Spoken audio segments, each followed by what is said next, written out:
All right, let's talk about a powerful idea that's quietly running the world all around you, probably without you even noticing.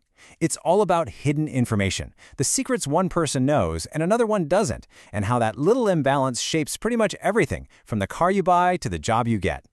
You know that feeling, right? That pit in your stomach when you're making a big decision. Maybe you're buying a phone online or looking at an apartment, and this little voice in your head just goes, "What do they know that I don't?" Well, that feeling, that's exactly what we're diving into today. And honestly, there's no better place to see this in action than a used car lot.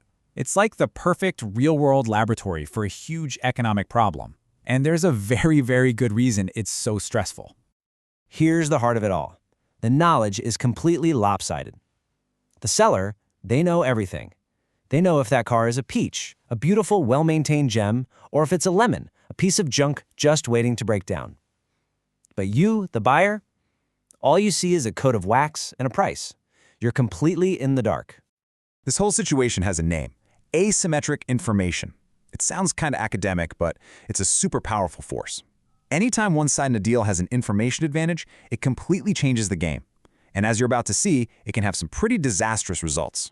This brings us to a brilliant Nobel Prize-winning idea from an economist named George Akerlof. It's called the market for lemons. And what he showed was that this information gap doesn't just cause a few bad deals.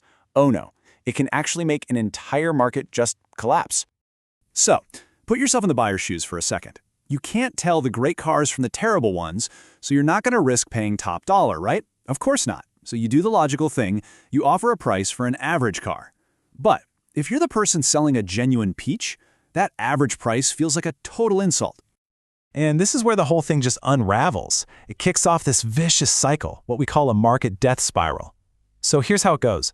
Buyers offer that average price. The sellers with the best cars, the peaches, they just say no thanks and take their great cars home.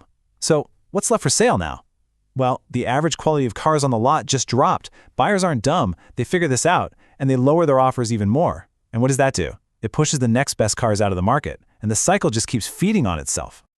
You can see where this is going. Eventually, the only things left are the cars nobody wanted in the first place. The market for good used cars completely disappears, all because nobody could trust what they were buying. It's a total market failure. That sounds pretty bleak, doesn't it? But don't worry, it's not the end of the story. Markets have found some really clever ways to fight back. It all boils down to rebuilding that missing trust and getting the hidden information out into the open. Our first tool for fixing this is something called signaling. This is all about the person who has the secret information, the insider, taking a credible step to prove that what they have is the real deal. And here's the key to making a signal work. The seller, the informed party, has to be the one who makes the first move. They have to send a message that is so expensive or so difficult to fake that it just has to be true. And once you know what to look for, you see these signals absolutely everywhere. Offering a warranty on a car, that's a classic signal. Only someone selling a reliable peach can afford to do that. A bank with a huge, fancy marble lobby, they're signaling stability. A company paying dividends year after year, it's signaling profitability. Heck, even getting a college degree is a signal to employers that you're disciplined and can finish what you start. Okay, but what if you're the one without the information? Are you just supposed to sit around and wait for a signal? Nope, you can take control. And that brings us to our second tool, which completely flips the script. It's called screening. The difference here is so simple but so powerful. With signaling, the person who knows the secret acts first. With screening, it's the uninformed party, say an employer, who makes the first move. They don't wait for proof, they design a clever test that forces the other person to reveal what they know. The perfect example is a company trying to hire someone. They can't tell the rock stars from the slackers just from an interview.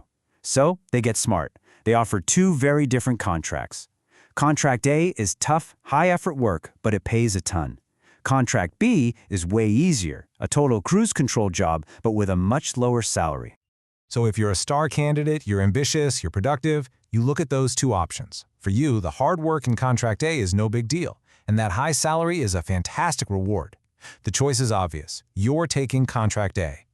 But if you're a candidate who is maybe a little less motivated, that high-effort job sounds like an absolute nightmare. All that stress, not worth the extra cash. You're going to happily take the easier work for less pay in Contract B and not think twice about it. And boom! Just like that, the employer solved the problem. The tests they created, the choice between the two contracts, forced the candidates to reveal their true nature. They've screened themselves, sorting themselves into two perfect piles. So, let's pull all this together. We've seen how hidden information can absolutely wreck a market, but we've also seen how these clever tools, signals and screens, can come to the rescue. And this leads to some really fascinating final takeaways. So here's the whole story in a nutshell. The problem is that hidden information can destroy trust and stop good deals from happening.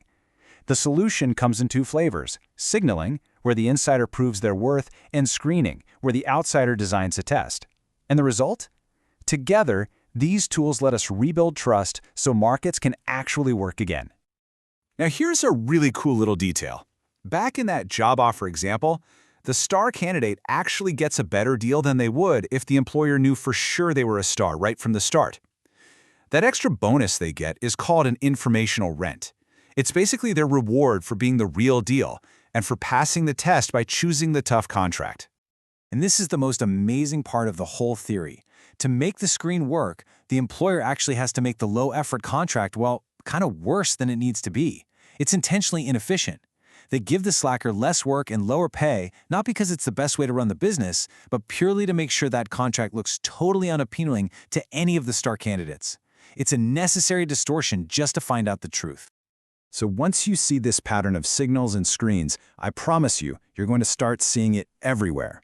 In dating, in advertising, in politics, in the products you buy. So the next time you're faced with a big choice, just ask yourself, who knows what here, and what signals or screens are in play? The answer might just change the decision you make.